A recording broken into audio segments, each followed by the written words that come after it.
आज आम्ही सकाळी सकाळी लवकर निघालो होतो वॉटर पार्क. फॅमिली सोबत कुठे ट्रिप काढली की प्रवास करताना पण कंटाळा येत नाही. आता मस्ती करून भूक लागली त्यामुळे जाताना पेटपूजा केली आणि आम्ही पोहोचलो कृष्णाई वॉटर वर्ल्ड, जे की पुण्यापासून फक्त 20 मिनिटाच्या अंतरावर आहे. तिथे पोहोचल्यावर पहिले तर तिकीट काढले आणि मग आउटफिट चेंज करून आम्ही गेलो स्विमिंग पूल मध्ये. सईची वॉटर पार्कला येण्याची पहिलीच वेळ होती. पहिल्यांदा तर ती खूप घाबरली पाण्यात उतरायला. मग किट्टूचं बघून तिने पण धाडस केलंच. डोक्यावर पाणी पडल म्हणून आम्ही इथे थांबलो होतो, पण ते काय पडलं नाही. मग मनाचं धाडस करून गेले एक वॉटर स्लाइड करायला. तिथं पण पाणी कमी असल्यामुळे ढकलत ढकलत खाली यावं लागलं. तुला जमत नाही म्हणून आमच्या सरांनी पण प्रयत्न केला.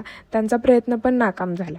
आता आम्हाला दोघांना बघू. सईनी पण प्रयत्न केला, पण तिथे पण तोच अनुभव आला. आता वेगवेगळ्या मोठ्या राईड्स पण एन्जॉय केल्या. वेव्ह पूल मध्ये डान्स करून सई एवढी कंटाळून गेली की 2 मिनिटात लगेच झोपली. वॉटर पार्कचा फुल इन्फॉर्मेशन व्हिडिओ मी आपल्या YouTube चॅनलवर अपलोड केला आहे, नक्की जाऊन पहा. आपण भेटूयात नेक्स्ट व्लॉग मध्ये. बाय.